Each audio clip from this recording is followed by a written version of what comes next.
Good evening, everyone.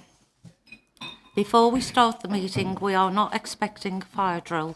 So if the fire alarm goes off, please make your way to the nearest emergency exit and gather at the front of Runnymede Hall. Please switch off your mobile phones to silent. Welcome to this meeting of the Overview and Scrutiny Committee. I am Councillor Grace Watson, the chair of the committee. Can I ask members to introduce themselves, starting from my left? Hello everybody, I'm Nick Harvey, Councillor for North Ward, Canvey Island. Good evening, I'm Councillor Carol Sage and I'm Councillor for Canvey Island East Ward. Hello, I'm Councillor Lorraine Larman and I'm from Appleton Ward. Good evening, I'm Councillor Diana Jones, Appleton Ward. Good evening, Councillor Sharon Ainsley, St Mary's Ward. Good evening everybody, Councillor Kieran Bowker, Tarpots. Good evening, Councillor Matt Cortez, Thundersley South. Good evening, Councillor Nicola Benson, St George's Ward. Good evening, Councillor Kate Knott from Hadley St James. Good evening, Councillor Ben Wimbledon from Tarpots Ward. Thank you. Item 1, apologies. Do we have any apologies? We have apologies from Councillor Bradding, Councillor Brooke and Councillor Thomas. Thank you. Item 2, members' interest. Are there any members' interest? No. Item 3, are the minutes for the Overview and Scrutiny Committee meeting held on the 5th of February agreed?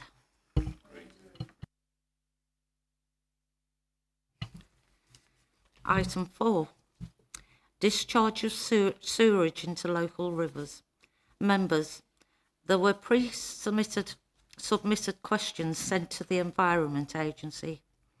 Unfortunately, the Environment Agency are unable to attend this evening and have sent through written responses which are in the front of the members this evening. These have also been uploaded to CMIS.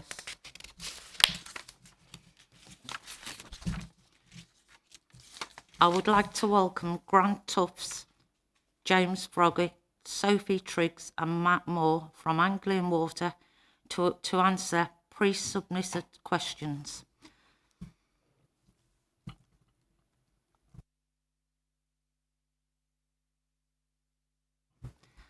Once these have been answered, you are welcome to ask further questions. However, please note these additional questions will be responded to the outside of this meeting.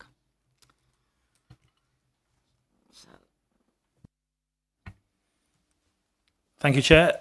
First of all, apology for my voice. I've got a bit of a rough voice today. I've got a bit of a cough, so apologies if I'm a bit gruff. I've got some water, so I'm going to rely on my colleagues to hopefully answer a lot of the questions this evening. But first of all, thank you for inviting us again.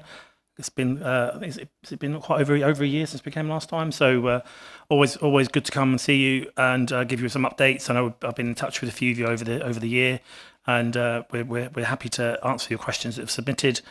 Just to sort of set some clarity, some of the questions on reflection we probably need a bit more clarity on to give you some more specific answers, but I've agreed with the chair and the clerk to actually submit those in writing afterwards, so you'll have a full written response to every question, including any more that get raised this evening. So do you want to go through the first question and we'll crack on? Is that okay? Yep.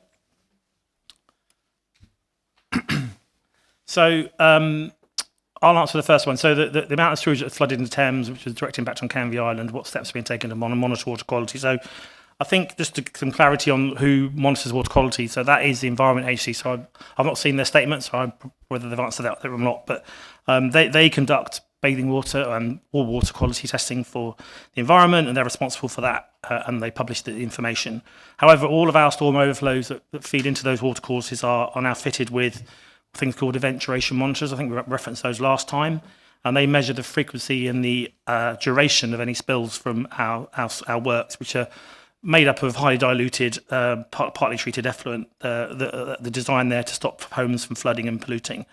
So the activations of those monitors don't necessarily indicate an actual spill. So we send technicians, and Sophie will explain a bit more about that later. Her team go out there and investigate these to make sure whether it was a genuine spill, and that data is then fed through to the Environment Agency, and then every year they report a full list of activations and spill data on the website, and we do the same on our website. And I think that's due by the end of next month for last year. We have got some figures and statistics that are unvalidated, but we'll share them with you anyway later on in another question. But as I say, back to the original question, it is really the Environment Agency that monitor water quality, and not us. But obviously, we do our own quality testing for our final effluent that comes out of our works. But it's the EA that will give you more details. The next point is what we're going to do about not happening again. I suppose we've got a storm overflow reduction plan, so that's published on our website, which basically lists out every storm overflow we've got, with a plan to reduce the spill rate over a period agreed with government and our regulator. So we're pushing hard on that, and many storm overflows are being acted on sooner than the government mandated dates. So Anglian Water are putting up investment to do that. And again, we'll concentrate on those that spill the most and possibly have the most environmental impact from our point of view. But I say that's all on the website, and the data is available, so you can look at that as well. I think that's the first question. So next question. I think this is for you, Sophie. Yeah, do you want to? Hi, good evening, everyone. So the question was, have residents in Castle Point reduced the issues caused by wet wipes and fat being disposed down of the drains since you last met with us? So in terms of sort of a reduction and numbers since we last met, I can't sort of give specifics because I'm unsure what that reduction, like what the first point looks like, and what the sort of the timescale we're looking at. But I did sort of run a report on Tuesday this week, just sort of looking at what our current data is telling us in regards to sort of blockages and things. So since April the 1st last year, so 2024, in the Castle Point area, so sort of Benfleet and Canvey, our local reports show that we've had 686 reported blockages in the sewers, which we have attended to. And 110 of these were caused by a build-up of fats, oils and grease, which is about 16%, and 199 of those were caused by non-flushables, so build-up of sanitary items, wet wipes, things like that, just things that don't go down the sewer, and that's 29%. So in total, about 45% of blockages in the Castle Point area since last April were caused by fat, oils and grease and non-flushables. So the answer is I don't know about a reduction because I don't know what that number was sort of, when we last met with you. But obviously we are doing lots of work. Every time we go out to a customer issue where it's been caused by non-flushables or fog, we do lots of sort of customer engagement. We give out leaflets and things like this. We're also running a campaign now in Anglian Water, the Just Bin It campaign, where we're sort of really trying to engage with customers about sort of what to put down the sewers and what not to put down the sewers. And we were recently in Southend and more recently as well in Basildon with like the big community hub bus, sort of really engaging with customers, giving out sort of some literature and some education around sort of what to put down the sewers and things like that. So I hope that sort of answers a bit of that question. Like I say, I can't sort of comment on a reduction because I don't know what sort of timescale we're looking at. But I mean, 45% of blockages were caused by non-flushables. So, yeah. And I can quickly just add, I'll send you some stuff on our Just Bin It campaign because I think it'd be great for Castle Point Borough Council to help us with that messaging. We got some great social media posts and some posters and some website stuff that if you can share through your channels and encourage people not to put things down the loo that they shouldn't. It's only the 3 Ps of pee, poo and paper, toilet paper, that go down the toilets. And as Sophie said, lots of other things go down there and block and cause all sorts of issues and flood, pollutions and blockages. Some of the examples that Sophie mentioned in Southend and Benfleet and Basildon, we've also done some stuff in Northampton. I think they found 10,000 wipes in a street of about 20 houses over a period of 2 months. So that there's some amazing stats we've got, and we are focusing really on almost down to street level and property level. And we have got powers of enforcement. We don't want to go there, but ultimately people are, misusing our sewers, and that is a criminal offence. So we don't want to go around prosecuting people, but that's how serious it is, and it costs us millions and millions of pounds every year to unblock those. So it's a campaign that we want to get everyone behind. So again, I'll talk to the clerk and the councillor to share some information, and maybe you can help us out on that. Be really thankful.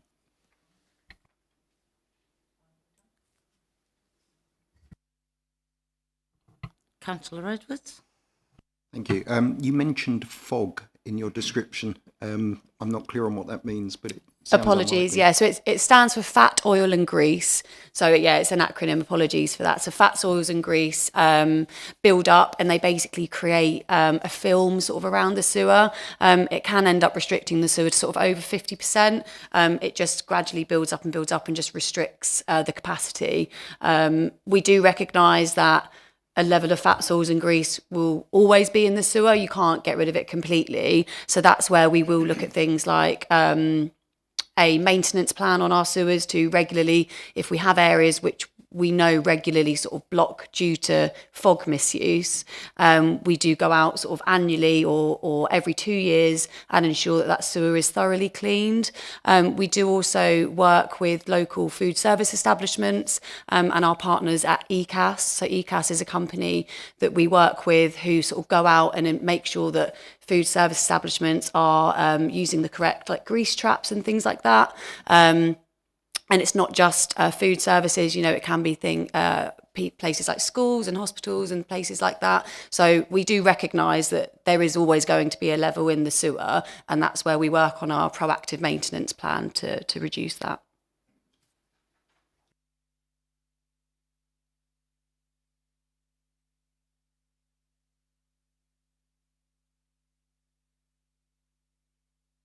Councillor Lohman. Thank you. We've said about the 45% that obviously end users are using. What about the 55% of mechanical? How are we working to decrease that impact? So I guess mechanical, it depends what we're talking about. So mechanical failures don't tend to have an impact on sort of blockages and things like that. Obviously at pumping stations, that's sort of a separate issue. So I'll sort of let James jump in on that one. In terms of the network and what issues we find in the network, it is mainly blockages, and blockages can be, the other 55% will be due to things like a lot of our sewers are pitch fibre lined, so after time we do find that they blister, and that can cause an obstruction in the sewer. We also just get build-ups of sort of silt and debris in there, just sort of like gravel and road runoff and things like that. That can also cause restrictions.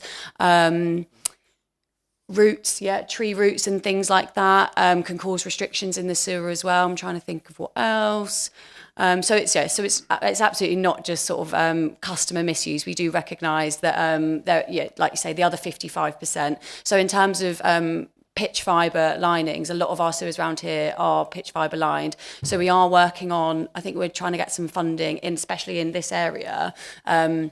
Because that is one of our main causes as well. So we are working with sort of the wider business funding to get some funding for like a relining programme in sort of the Basildon, Southend, Benfleet area. So that is something that sort of we're asking for. But again, we recognise that blockages are going to happen. So that's where I guess it kind of takes us on to the next question, that we monitor our sewers. We have a lot of DSVs. What does DSV? Sewer. That's it. Dynamic sewer visualisation monitors in the sewers, because we recognise that, as I said, sort of with the fats, oils and the grease, we're never going to eliminate everything completely. So we are working on a strong programme. I guess that brings us on to the next question of sort of how many monitors we have in the sewers and how they work to alert us before blockages have impacts on the customers or floodings. Yeah, sure. So, so the next question was. Excuse me, we have a councillor's hand up. Oh, apologies. Councillor Ainsley. Thank you very much. You mentioned that you're looking for funding to sort out the pitch fibre lining, but why are you looking for funding? We pay our we pay our water rates. Surely this should be part of your planned maintenance for the area, especially as this is a critical drainage zone. Yeah, absolutely. So it's sort of just working with the business on where are the worst affected areas. So, we recognise that in the Basildon South End, when I talk about Basildon South End, it obviously includes this, it's just sort of the name of my patch, that pitch fibre is one of our biggest causes of floodings, and repeat floodings as well. So it's just sort of working with the business on where to direct that. So that's what we're sort of asking from the business. So I believe that is being looked at. Sorry, I don't think you answered the question. Are you looking for external funding or No. internal funding? No, sorry, it's just sort of where the business is prioritising its funding internally. Okay. So, but you should really be prioritising the funding at the areas which are receiving the maximum impact, which yes, is absolutely closest to the water treatment facilities. Yep, absolutely. Thank you. Yep, so the next question was about sort of event duration monitors. Are event duration monitors in place at all relevant locations in Castle Point? So event duration monitors and dynamic sewer visualization monitors are different.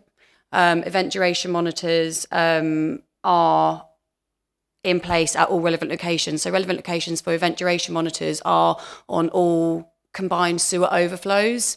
So all of our combined sewer overflows are monitored with event duration monitors. Dynamic sewer visualization monitors are what we can actively put in if we identify an area regularly blocks or regularly floods. So 34,770 dynamic sewer visualization. I'm going to call it DSV if you don't mind. So 34,770 DSVs have been installed to date across Anglian Water. We are on track to achieve the programme's target of 40,000 across the region by the end of March. So in Benfleet or Castle Point, we have got 1,168 monitors installed to date. And 166 blockages have been proactively cleared as a result of these monitors. So that's a blockage that hopefully a customer hasn't had to call us up about, loss of facilities, or it hasn't gone to a flooding, because we've been able to proactively go out and clear that blockage before it's sort of become an issue. So the majority of these blockages have been in repeat flooding locations, particularly external floodings, which correlates to the installation profile for the area. So these are sort of monitors that help us predict when things are going to go wrong before they go wrong. So the EDM is an actual monitor that tells us when things are spilling, whereas the DSV monitors tell us when the sewers start to behave differently or fill up or become overwhelmed before it affects a customer or a pollution.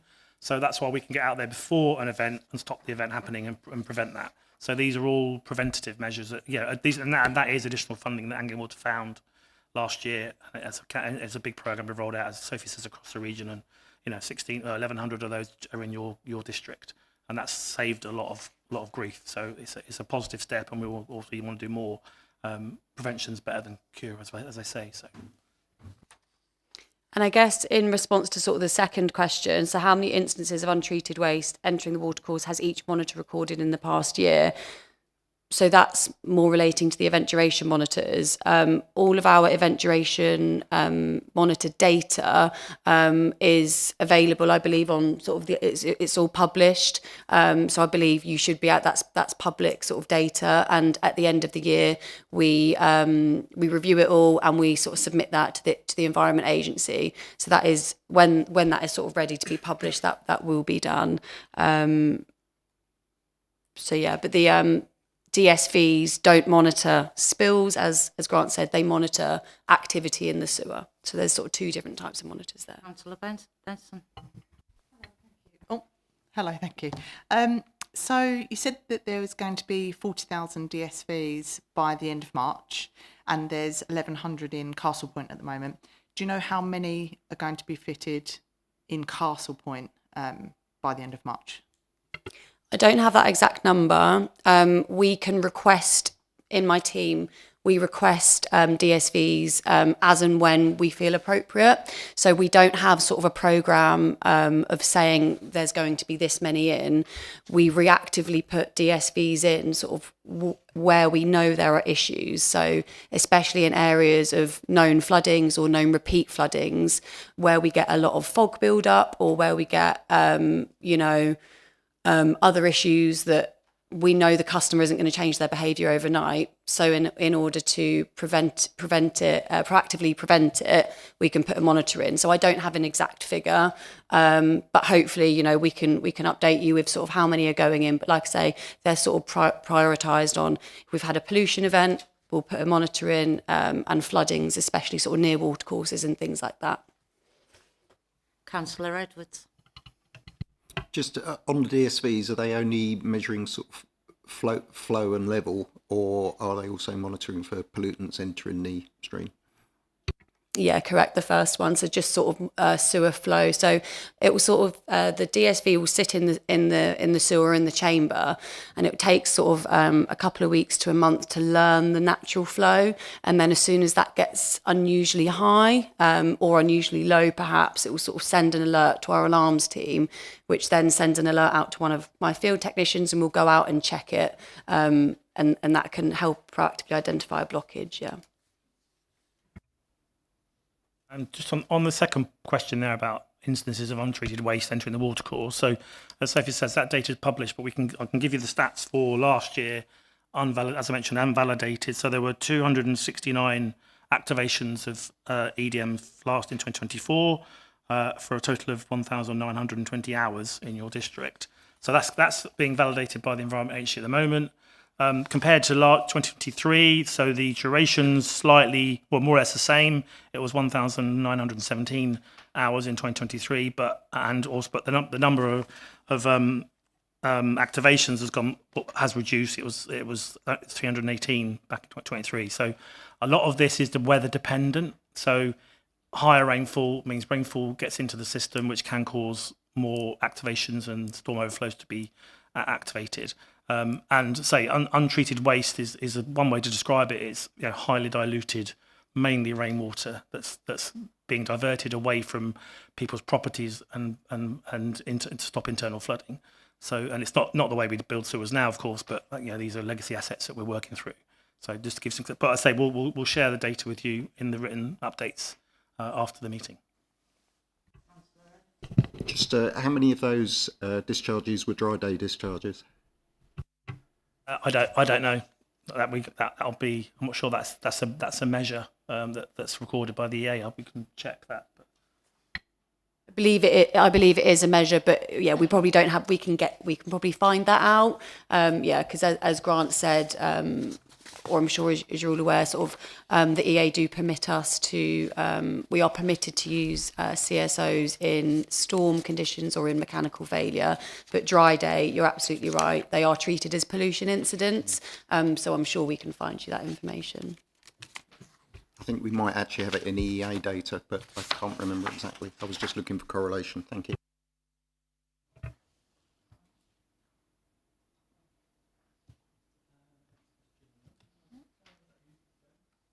Councillor Ainsley. Hello, sorry, just to come back on to the DSVs. The 1,168 DSVs currently installed in Castle Point, what percentage does that represent of the number that is actually required in Castle Point? I don't know that answer. It would be very difficult to say how many are required. I guess ideally, in an ideal world with unlimited money, we might have a DSV on every corner of every road. We'd be fully monitored then. But again, I don't have that answer, I'm afraid. Let's put it another way. Of the 1,168, how many additional DSVs do you think are required for drains or areas which have suffered from flooding? So how many flooding events are covered or not covered by the current 1,168 monitors? No, it's an interesting question. I don't have that answer right now, but I'm sure we could go away and sort of get some data for you on repeat flooding incidences and how many areas of those are monitored for DSEs. I'm sure we can get you that. I think Sophie mentioned earlier, obviously, the clues and the dynamic. So we respond to where the issues are and then install the monitors to help us predict when they're going to go wrong in the future. So we will install more as more issues come to our attention. So the 1,168 that have been fitted already are obviously in hotspots that we know already exist. You know, the world's always changing, more houses being built, different weather conditions. So it'll be a moving programme. Again, so if we had unlimited money, we'd have sewer monitors everywhere, but we don't need them because not all sewers need them on. So it's only where we need to identify potential problems that we would install these and get the measurements and the information to help us react. Councillor Jones. Thank you. Just out of interest, can you tell me, perhaps later, how much each of these DSVs cost? Yeah, again, I don't have that information now, but we can absolutely get you that information later, no problem.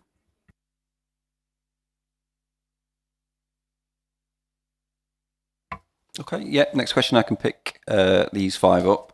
So this is in reference to our Watlington Road treatment works. So the first one is at what state in its working life are the treatment works?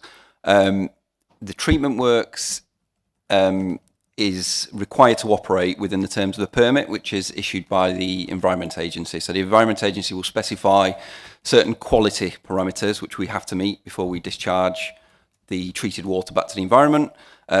We currently perform very well against those parameters. We over-treat, for want of a better word, so we don't operate right up to our limits for various reasons. The quality of what we put out there is usually very good. We've got a clean record against any failures, as the Environment Agency will record. It's very difficult to say when will it be replaced or upgraded.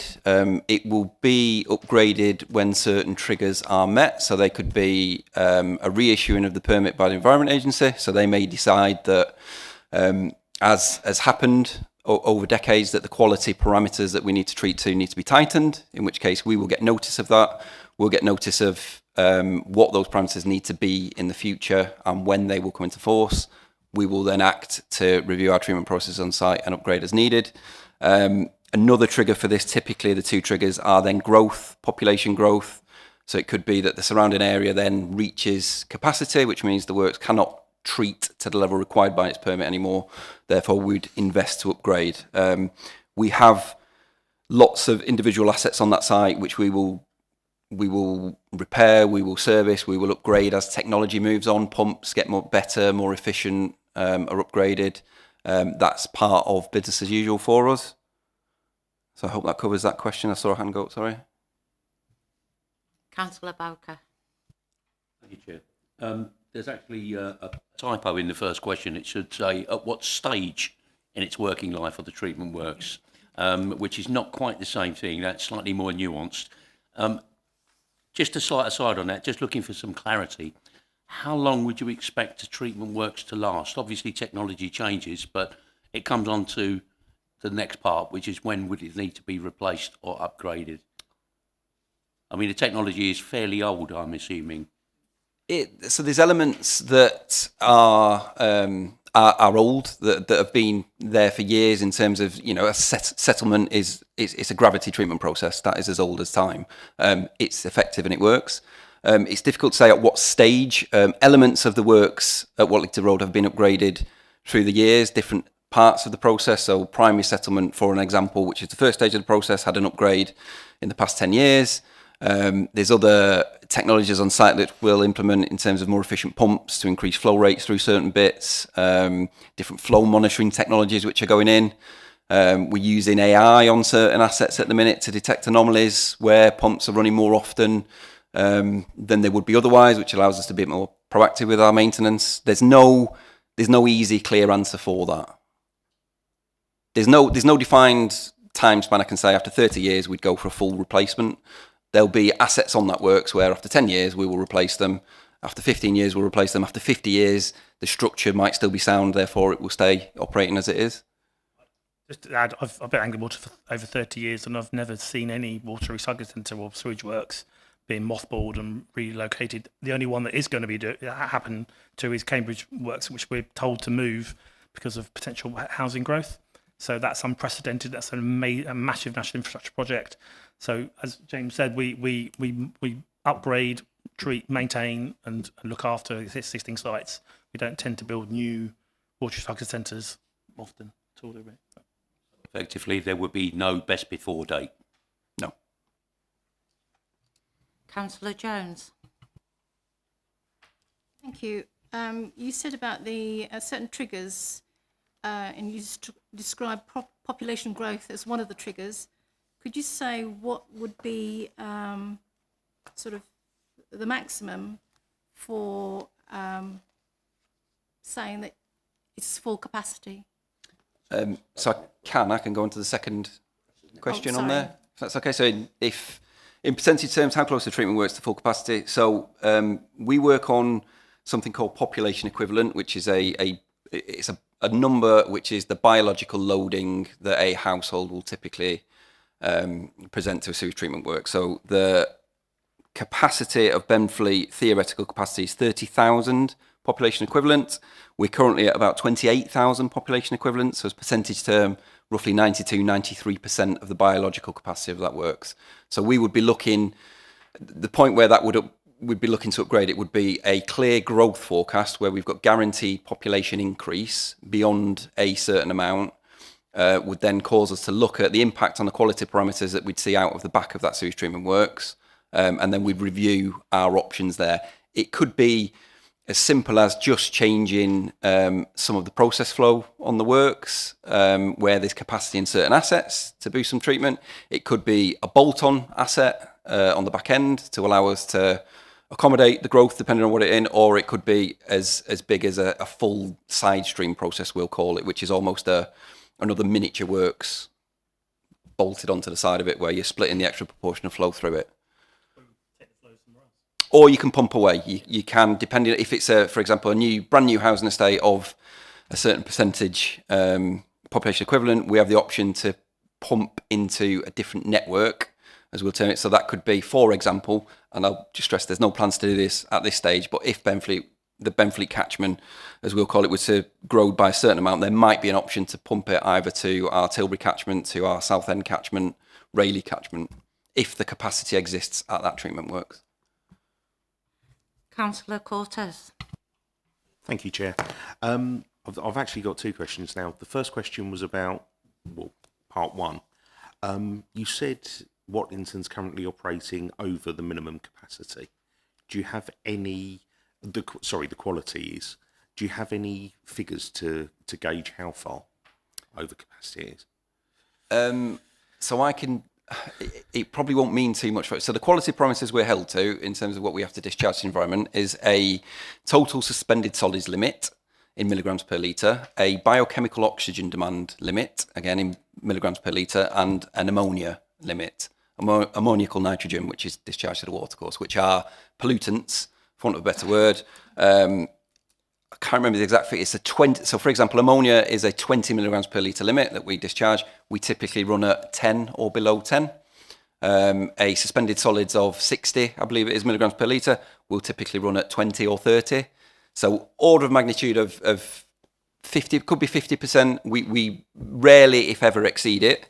It tends to be more elevated during rainfall, just because, as is typical, as the flow is increased, the nature of the process is that elements of it are under stress, therefore the quality parameters tend to be higher during rainfall. The caveat to that is the receiving watercourse is a lot diluted, therefore the potential for dilution is higher. We have certain treatment works, of which Watlington Road isn't one of them, that during certain circumstances the quality parameters are laxer. So if there's a certain flow rate met, if it's a certain time of year even, parameters can shift. Just to give you some, I'm not sure if that has answered the question or made sense. Yeah, no, that does make sense. My second question was about what you just said with part two. How quickly could you add additional capacity if needed? Are we talking sort of years, decades, months? What are we talking? So we could do it in weeks if we had to. It would not be the most efficient way to do it. So, for example, if we had a significant breakdown on site where we weren't able to meet our quality parameters, you could say that the capacity is reduced to such an extent that it's had the same effect as a overnight growth of 5,000 people. We could get something off the shelf, hire it in, bolt it in with temporary pumps in weeks. That's not the way we'd work. We'd forecast our growth. We'd work with or have visibility from local planning authorities of what's coming, and we'd make sure that years in advance we would plan the investment as needed. We'd scope it all properly and understand exactly what the most efficient and effective way fundamentally for bill payers is to make sure that we sustain that growth and make sure that we can accommodate growth more than anything. Councillor Ainsley.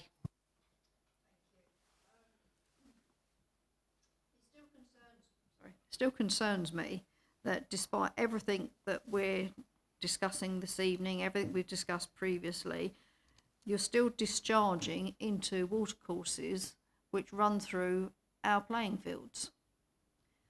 The banks of the playing fields are becoming polluted. There are children playing there. There are animals drinking from that water. There are dogs playing in it, taking all that effluent home. When is this practice going to be outlawed? When is this practice going to be stopped? It's in the 21st century, and we are basically have a sewage system which is back to the 19th century. Are we specifically referring to discharge from Watlington Road treatment works, for example? So Yes, we are. I mean, there's been several failures at the Watlington Road site. The site's not manned, I believe, so there's nobody there to press the alarm. I've personally been up to my knees in sewage flowing down Watlington Road, then on into the watercourses, into the brook. When is this going to stop? So we've had several incidents at that works which have been mechanical failure or things which I would say are not business as usual and are fundamentally pollutions. Absolutely, we'll hold our hands up. That's not our intention at all. We are held to account by the Environment Agency. There will be consequences if that's of interest. It's not. I don't want to dwell on that. There's financial implications, reputational implications for the company. We have an expectation laid upon us from the Environment Agency that we detail, we do a full report on every single one of these incidents. We explain what happened and what measures have been put in place to ensure they don't happen again. In terms of business as usual activities of discharging, so right now Watlington Road is discharging into the local watercourse, what we would class as treated effluent. That will continue for as long as we are here, as far as I'm concerned. Our treatment works are called water recycling centres. We recycle water. That is fundamentally what we do. That's what me and my teams do. We take it in a poor state, we clean it up to a quality which is dictated by the Environment Agency, who come to the conclusion of what parameters are needed by various modelling. It depends on the receiving watercourse, the various wildlife that's in there, and the modelling impacts of what those pollutants will do. So we will take guidance from the Environment Agency as to what level we need to treat down to, but fundamentally it has to go somewhere. That's what we do. We return it to the environment, and we try and enhance the environment as often as we can. Thank you for that. But I mean, my question still remains: is why are you discharging it into a public area? Why are you not installing sewer pipes so that it doesn't touch the environment? Obviously, because it's not a danger to the public. The fine effluent is, as James said, it's just the closest watercourse where we discharge fine effluent is the best way to do. To install pipes to go further away, that's costing more money, more customer money, and the Environment Agency wouldn't let us do that. The best solution is to discharge that treated effluent permitted by the Environment Agency to the closest watercourse. So that's what we do. And obviously, barring the incidents which you mentioned, which were unfortunate, and obviously, as James said, we'll put our hands up. The rest of the water being discharged is perfectly safe. I would draw your attention to the recent incident where the brook was full of toilet paper and sediment and other nasty things. I mean, a failure on a mechanical breakdown or an incident. It wasn't business as usual. So as James said, we don't do that normally. So they're not day-to-day activities of that site. That's things that have gone wrong that shouldn't have happened. and we hold our hands up to that. Bear with me just 1 minute, I'll get there in the end. So the obvious question therefore is that there is significant investment required to make sure that these failures do not keep on happening. And I've asked the Environment Agency what they actually did on those occasions, and they did nothing. So where is your incentive to actually clean up your act? So I'm not entirely sure which specific occasions you're referring to. I'm happy to give feedback where required on each one. In terms of our incentive, so we have measures which are laid upon us by Ofwat, who are our economic regulator. If we exceed our targets, for want of a better word, on pollutions, of which these are, then there is significant financial consequences to Anglian Water. So, for example, this next 5-year period, we're looking at over £300,000 per event for any unplanned pollutions, which are a category. There's different environmental impact categories. Category 3 is what I would call probably the most common. If it's a serious pollution, which is category 1 or 2, which is dictated by length of impact, receiving water course, and it's an assessment made by the Environment Agency on what the impact of that event is, then we'd be looking at financial impact of, I think it's 1.25 million per event. So this is not, I guess the point I'm making is it is not within our financial interests not to do anything, if that is the angle that you're asking the question from. Councillor Ainsley. It's Councillor Ainsley, may I just remind you, it's through the chair and there's other people with the hands up. I was just about to say that's not the angle that I was going for. Thank you. Sorry. Councillor Boker. Thank you, Chair. You've described these events as not business as usual. These are sort of out of the event. I think it's fair to say that most people in this room would regularly, over the last 20 plus years, we have a big stink at least once a year, sometimes twice a year, and it must be almost intolerable for the people living nearby. This is more of a statement, but is that not a factor, people's actual experience of the dreadful smells, and it's happening on a 1-2 times, and it has happened 3 times in a year, whereby they can't put washing out in summer, they have to close their windows all the time. Is that not a factor? Noise is treated as pollution. Surely we're in the same kind of ballpark. Smell, it's actually making people's lives miserable. I live over a mile away and I can smell it. So goodness knows what it's like for the people living nearby. Is that not a consideration? So I can come on to the odour. There's some questions later on in the presentation about odour, which I can pick up. In terms of, is it a factor, is it classified as a pollution from the Environment Agency? No, is the answer to that. Councillor Cortez. Thank you, Chair. You said obviously there's fines that would be levied against you. Are the fines paid out of the budget that would be spent on the maintenance, or are they paid out of shareholders and staff bonuses? I don't know if Grant wants to pick this up. Yeah, they're not paid by customers, they're paid by our owners. Yep. They're essentially money off customer bills, is how the fines work.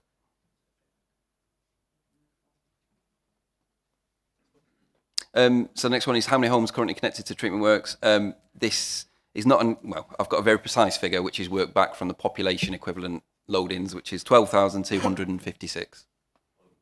Yes.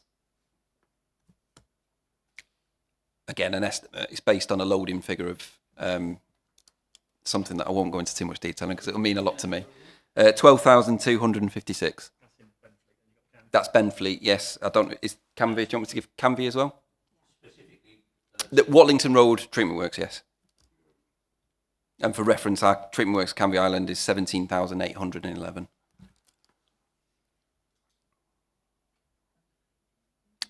Next question, can we supply a current map of the waste pipe network? Yes, I think is the answer.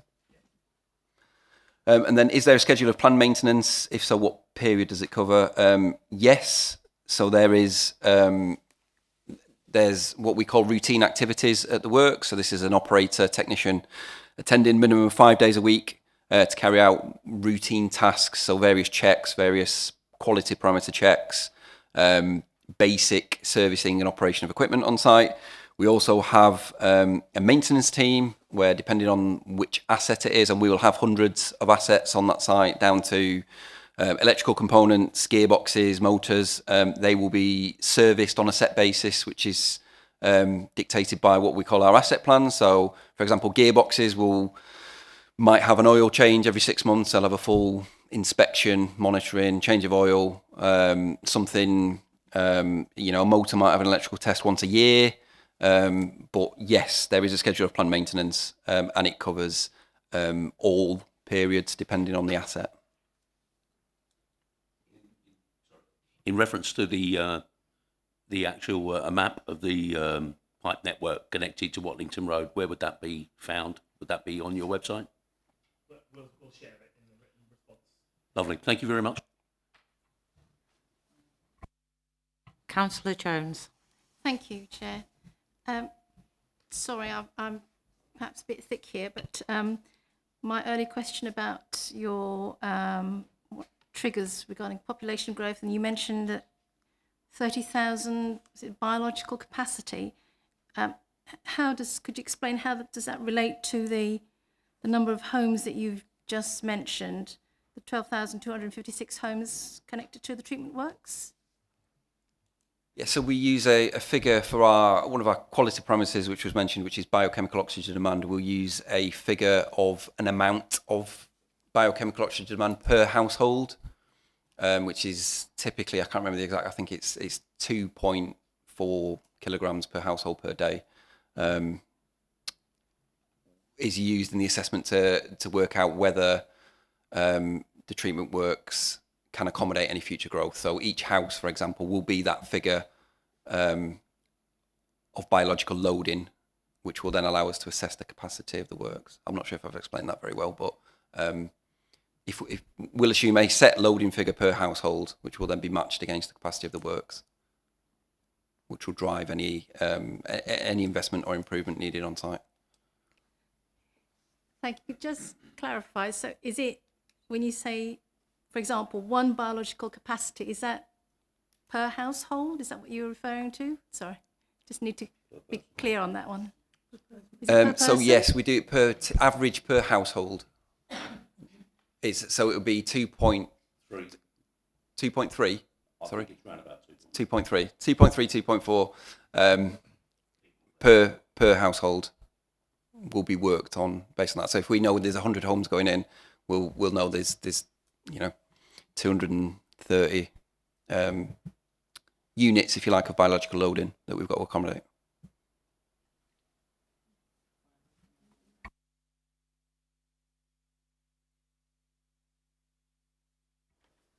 Yep, so the next question, can filters or silt receptors be attached to the drainage systems to stop pollution entering Canby Lake, to stop the termination in the water? So I think this, I took this question as regarding sort of surface water lines. So in terms of can filters or silt receptors be attached to the drainage systems, we own the surface water line, but we don't own the road gullies that take surface water into our network. So if a filter or silt receptor was to be installed, it would be the responsibility of the highways to put that in, to catch any silt before it then entered the network. So the idea behind the gully is to hinder debris from entering the surface water sewer, which can potentially then slow the sewer down. But yeah, the gullies are owned and maintained by Essex Highways. So filters or silt receptors, yes, they can be attached to the gullies, but it would be highways to do that. We wouldn't be able to put something like that in the network.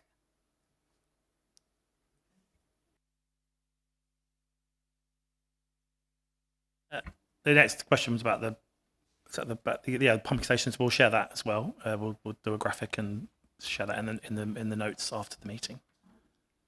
And then the next question, I think, was about the school, which I don't know whether Sophie and James want to answer that, or because we're not sure about that, are we? Yeah. So the next question was about when the Long Road Canby pumping station fails to work, Canby Junior School toilets cease working, and the school has had to close. So what are we doing? What are we doing to stop this happening? So I'm not aware of issues with Canby Junior School. I did do a data search on our system, and I couldn't find any reports from the school reporting to us issues. So we obviously always say if loss of toilets are experienced, then that needs to be reported directly to us to be able to go out and investigate and then sort of keep a record of. The whole of Long Road Foul Sewer is on an annual planned preventative maintenance programme, and a recent camera survey of the line has showed the sewer to be in good order, with no reason other than the sewer being overloaded from rainfall for sort of loss of facilities. We have got a note down here as well that we believe the school closed in October 2023 due to a water mains leak, which would not be Anglian Water responsibility. That would be Essex and Suffolk Water. But yeah, I'm not aware of issues that the school have had to close or that the school have reported to us any loss of facilities.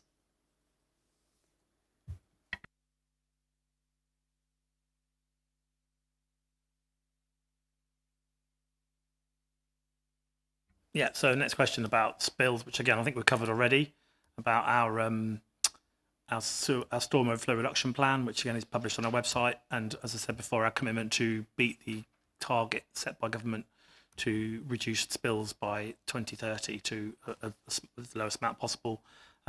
Each storm overflow has its own plan. So again, that's all published. You can look at the figures, and we can probably share some data on that afterwards as well if you want it, or point you in the right direction where to get that from. But in essence, yeah, we'll be looking to put storm tanks in, or look at other sustainable drainage solutions to stop those overflows from spilling as much. And I've got Matt here who's going to talk a bit later on about some sustainable wetlands and things that we're building in the catchment. But ultimately, you know, these are legacy assets, and we don't build storm overflows anymore like this. We try and remove them as much as we can, but it'll take time and investment over several years to do that. But it's an ongoing process, and we'll focus on those that spill and cause more harm first, and then work through the rest over the years.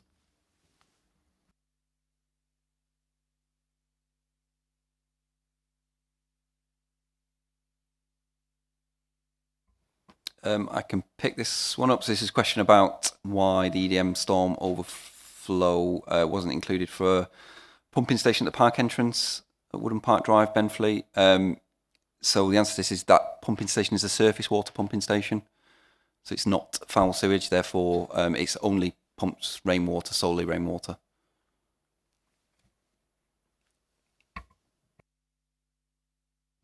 So I can take the next question.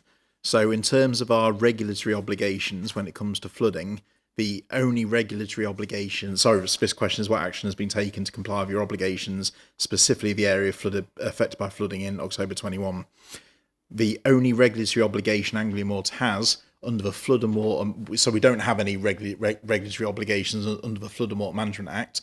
The only thing we're obliged to do under our guarantee standard scheme, which is an obligation of Anglian Water, is provide a 12-month reimbursement of sewage charges where a home is internally flooded and it's not caused by a third party, or a 6-month reimbursement of sewage charges where there's been an external flooding and it's not being caused by a negligent party. We don't have any other legal obligations other than those specifically to comply with when it comes to flooding as it stands at the moment. And I say that because there's a lot of reform going through Parliament in terms of flooding, the environment and water utilities at the moment.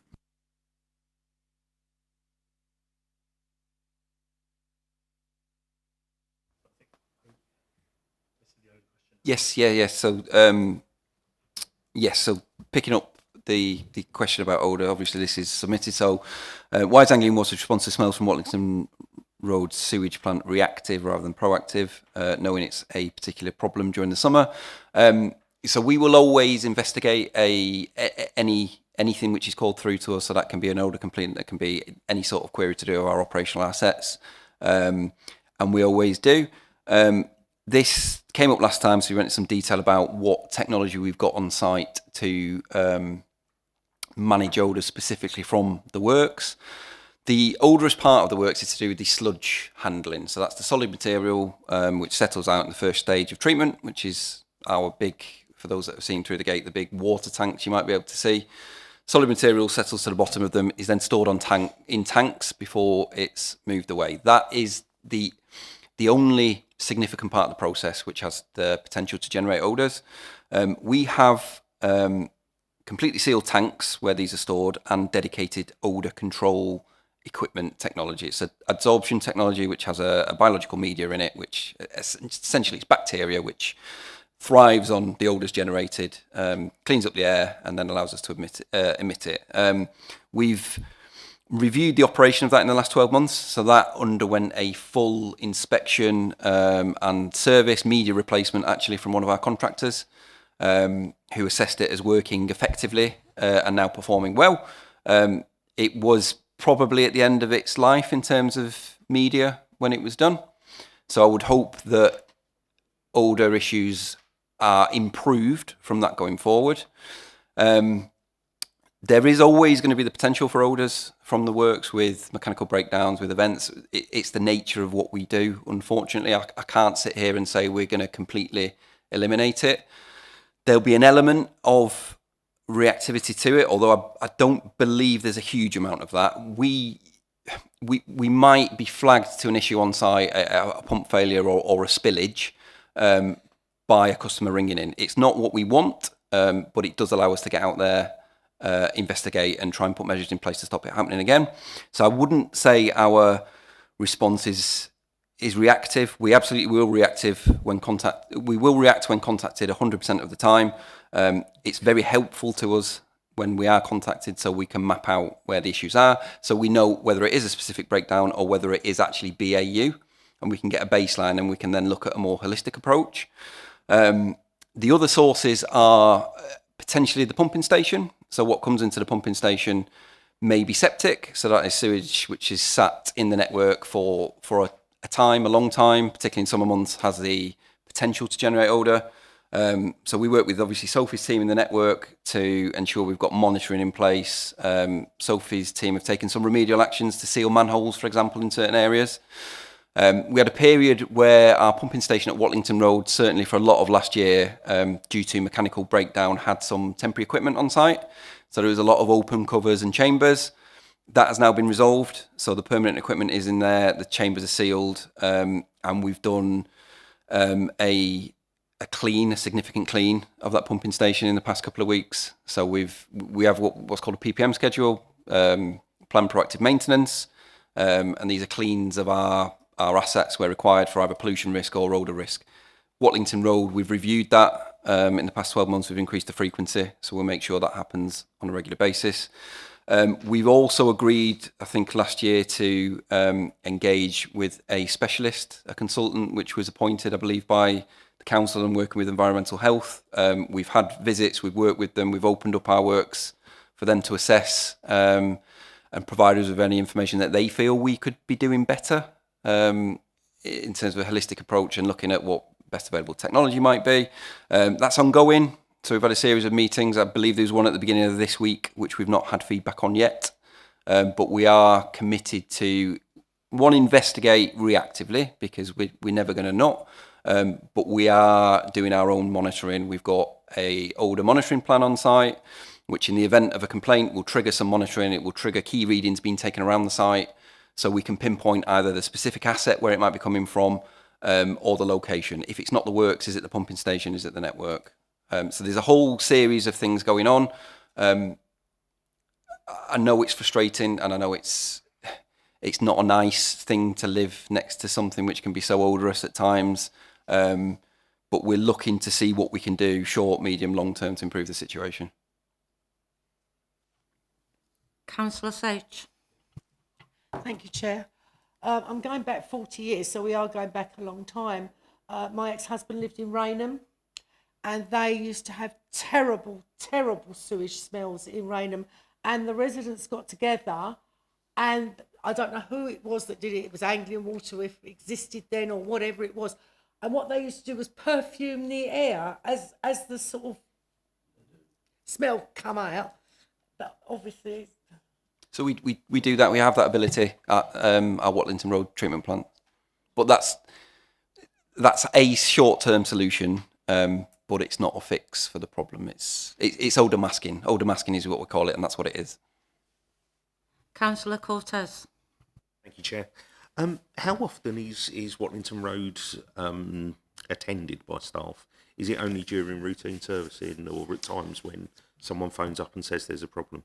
Do you ever just do a weekly inspection? Yes, so every day, every working day, 5 days a week, it will be visited. Occasionally at a weekend, depending on what's going on. If there's jobs left over from the week that need to be attended, it will be at the weekend. We also have a telemetry system, so we have hundreds of telemetry points on the site, which is remote monitoring, which goes back to our operational control centre in Lincoln. So every second of the day, our plant is monitored. If there's a series of alarms with different response codes and SLAs attached to them, if they trigger, then a technician will be proactively deployed to go and have a look at things.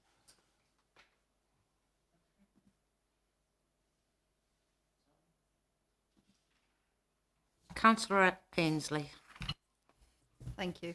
You said that you have monitoring systems to monitor the odour. What are those systems? Because the last time we spoke, that was one of your engineers going out up to 7 days later and sniffing along the railway line.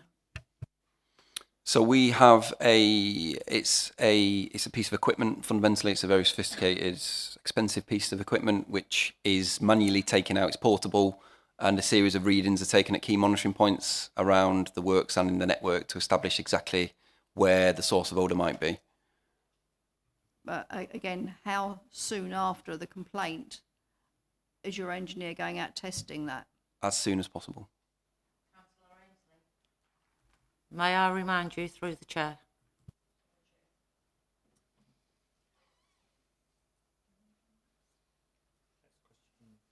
Yes, so I hope I've covered the second part of that.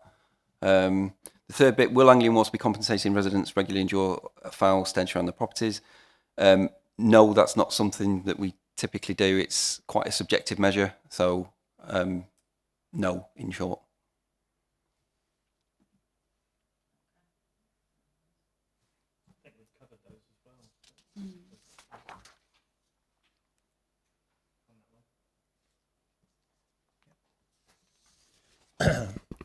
So, before I said we don't have any obligations under the Flood and Water Management Act, we do.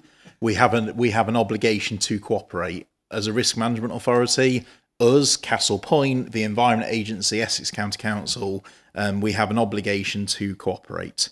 So, when a Section 19 investigation is written by the lead local flood authority, they can request data. We have a very clear process for requesting data.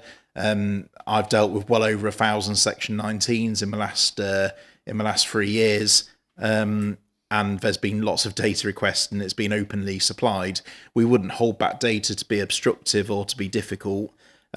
So why wasn't data provided? We don't always get it right. We've got a lot better with it, but we've got a small team of 3 or 4 people that look at these data requests. And typically speaking, when one area gets hit by heavy rain, a lot of our region gets hit by heavy rain. So there's a lot of data requests that come in at once. And more often than not, there's an urgency to get these Section 19s published in the interest of transparency by the lead local flood authority, and I don't disagree with that. I think that's required. So sometimes we don't get the chance to supply it in a reasonable amount of time, given how many requests we can often get in. As I said, is it a statutory requirement to provide this when information is requested? There's nothing in the Flood and Water Management Act that says we have to share data, but under ours and other organisations' obligation to cooperate, we believe that falls under that, and we shouldn't be obstructing when it comes to a flood investigation. So, but there's been no instances that I'm aware of where we've refused to supply data to a Section 19 investigation.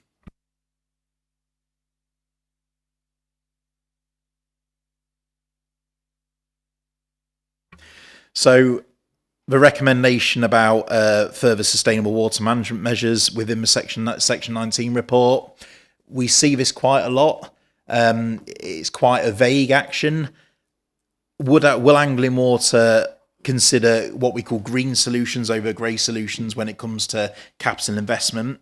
Absolutely, yes. What I mean by green solution is nature-based solutions, so sustainable solutions. But sometimes we have to look at grey solutions. As much as I hate storm tanks, I don't like them. It's a lot of concrete, it's a lot of carbon. But sometimes you can't look at a green nature-based solution or a sustainable solution to achieve a certain aim. You have to look at a grey, what we call a grey sort of a concrete solution. But we will always look at the sustainable solutions first and then fall back on grey engineering when sustainable solutions aren't an option. But in terms of a specific recommendation to consider and review the need for further management, further interventions within the Castle Point boundary, there are no immediate planned investments for flood risk management within the next 5 years. The capital investment for the Castle Point area falls predominantly within what we call flow monitoring to understand what the long-term need is. I'm not talking about investment into the works. I'm not talking about investment in the sewers. That's all very separate. I'm talking about what I would call traditional flood schemes that reduce the risk of flooding to properties. Having said that, there is a small part of Castle Point that falls within the South End Water Recycling Centre catchment, and we have got a programme called the Advanced WINEP, which is a Water Industry National Environment Programme, and there's a significant amount of money there to focus on spill reduction. So that it's not a big area of Castle Point, but there is an area of Castle Point that falls within the South End Sewage Works catchment. There will be another member of staff called John Brewington come to talk to the council in due course to understand the sort of interventions that the council would like to see in that quite small specific location.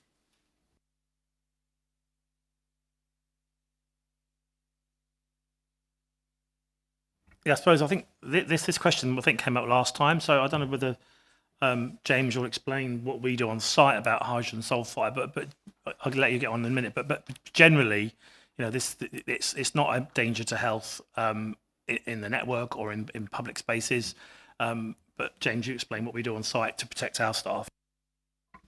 Yeah, so hydrogen sulfide can be a toxic gas in certain concentrations, so high concentrations. So there is the potential when working with sewage or anything which can create sulfides that this gas is generated. So we have very rigorous process for entering areas where there is risk of significant volumes of hydrogen sulfide being present. So we call these confined spaces. So that is typically wells underground, sealed tanks that we're entering where there's no ventilation. We have robust procedures in place for that. We have specifically trained personnel who enter that. We also, as is typical, ensure all of our staff, all of our operators working on our sewage treatment works have to have gas monitors to measure their long-term exposure, which is something we introduced a couple of years ago, just to track trends of where hydrogen sulfide might be present. There is insignificant amounts of hydrogen sulfide, even within the boundary of the fence, away from some of these high-risk assets. And I'm talking orders of magnitude away from what we would consider harmless. So harmless is typically 100 ppm as a figure. We're talking parts per billion, which are detected even within the boundary still. So there is no risk. We take all our guidance on safety from Public Health England in terms of, and that feeds down into our policies and procedures, and that would include any risk to the public that our assets present.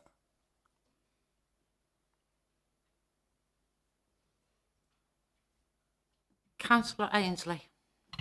Thank you, Chair. Now, I raised this in 2023 regarding the hydrogen sulfide because it is heavier than air and it can accumulate in low-lying areas. All water treatment plants are gravity-fed, so they're in low-lying areas. possibility that the whole hydrogen sulfide is actually being concentrated in the local settlement, I believe is quite high. It's particularly dangerous to children, can cause all sorts of neurological problems, including breathing conditions and even death. What tests are you doing in the local area to ensure that there is no hydrogen sulfide actually residing by nature of the fact that it's at sea level in these areas? None. The risk is negligible. It's not something we do on a routine basis. Councillor Sewage. Thank you, Chair. Sorry, this is the most stupidest question ever. What is hydrogen sulfide? Sorry, chemistry was not my forte at school. No question, stupid. Yeah, it's a gas which is generated by decomposition of organic material. Thank you.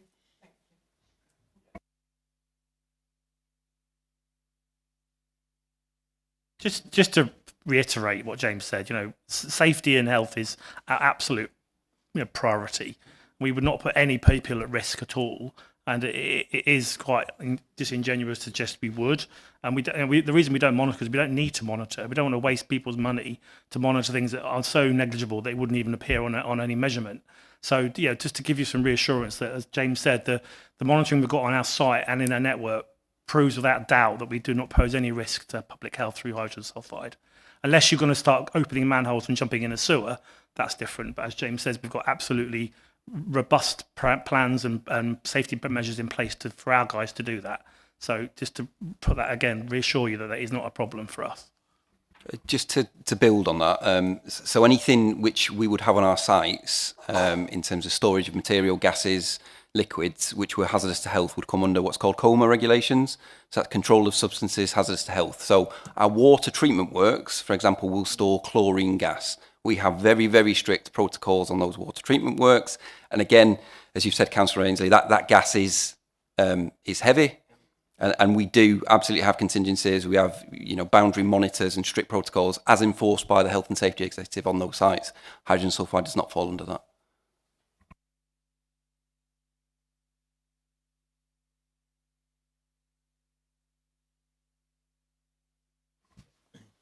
Yes, so I can pick this up. So this is a question about the tankers into the, I assume this is the Watlington Road treatment plant.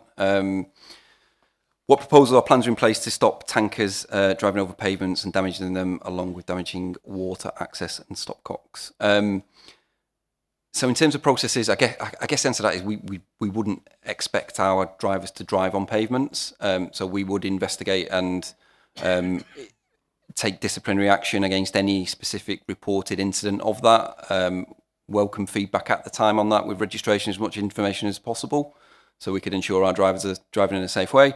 If we have caused damage, then we will commit to repairing any damage which has been caused. Councillor Cortez. Thank you, Chair. Are the vehicles fitted with sort of driver monitoring systems to gauge how they're driving? Yes, fitted with trackers, which will track speed, turbulence, which, hopefully doesn't get triggered all that often. But yes, fundamentally.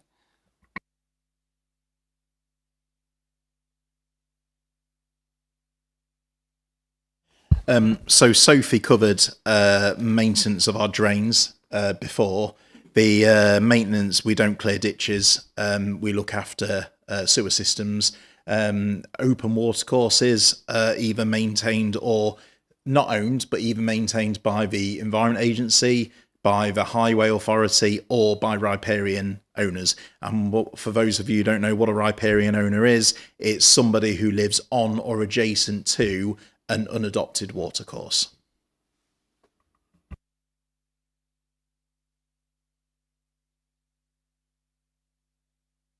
I think we've answered this one earlier, haven't we? The Ferry Road. So I think this is a slightly separate Okay. question. So this, so we don't have a huge amount of information on this in terms of the question. So the nearest asset we have to Ferry Road is a surface water pumping station. So I'm not sure, we haven't looked at telemetry data because we don't have specific dates to investigate. We'd be happy to take that away and have a look at that. I do understand there is some flooding, I think, at the underpass there. So the conclusion would be either there's an issue with the pumping station or the drainage. If it's the drainage, it's not Anglian water. If there's an issue with the pumping station, we can absolutely look into it and check that it's operating as it should do. Councillor Edwards. Firstly, sorry for popping in and out, but it was necessary. Just on this, one of the reasons that we asked for the Environment Agency to come as well is that there's multiple issues down there. I do know the drains are regularly or have had maintenance down there, but there have been cars caught in the flooding under there, and when it's under the railway bridge, it actually used to be the creek bed. So literally the creek used to run under the railway bridge. So, it's naturally going to flood there if there's a chance. But it's really getting the speed of response there, because when you do call and say it's starting to flood, I think the last time I reported it, I was told we'll have somebody out within the next 48 hours, which is not ideal when it's one of the two routes on and off the island. So it's just... it's quite a critical point in the road infrastructure around here. People do, and even when it's just flooded to wheel depth, it causes a real problem because everybody just naturally does the sensible thing and goes slowly through it. So, if there is any way of accelerating the response there or detecting if the pumps are not going to function, the question I think might be one of mine. But, if there is no telemetry there, is there not a way of putting some in, because it should be relatively low cost? There should be telemetry on those pumps. If there's a fault, we'd be notified to them. I'm not aware of any issue. If it's an issue with our asset, then absolutely we would respond. If it's an issue with something which is not our responsibility, so the drains like highways, that's not something that we would respond to. Okay. And the other issue I mentioned is that there is a tidal leak there, which is very small, but when the tide's in, water comes up out of the road like a little spring. Okay. Which is distinctly not your problem. Okay.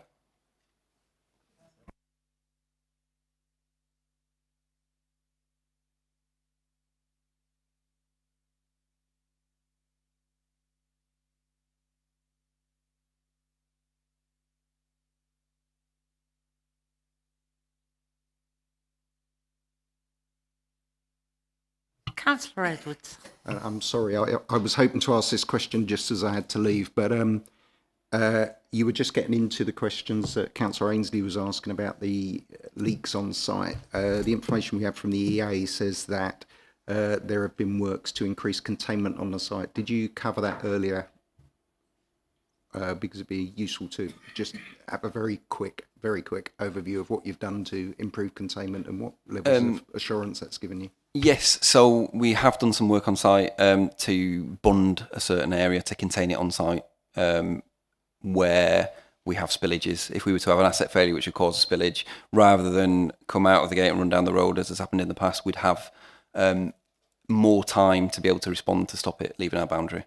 So it's a bunded wall effectively at the minute, which we've put in. Thank you. Right, sorry, glasses. Do members have any further questions they would like to be sent through to Anglian Water or the Environment Agency? Thank you. Thank you, Grant, James, Sophie and Matt for joining us today and answering all those questions. Thank you. Right. Item 5, car park review. Members, this report has been deferred and the last item on the agenda is agenda item 6, work plan. Members, the updated work plan has been circulated. Is that agreed, members? Good. Are there any questions or further suggestions? Councillor Ainsley. Thank you, Chair. Questions to the Environment Agency. So they've actually responded with some answers. Are we able to go back to them requesting more information?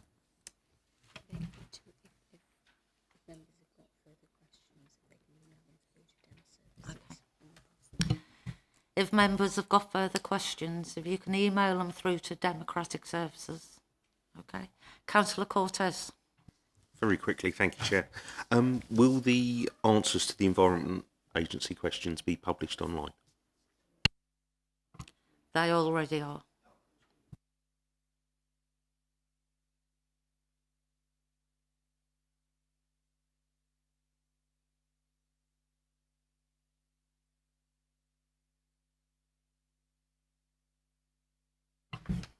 Okay. That concludes the business for this evening. I thank you for your attendance, and I thank everyone for attending. Thank you. Meeting closed. 2021.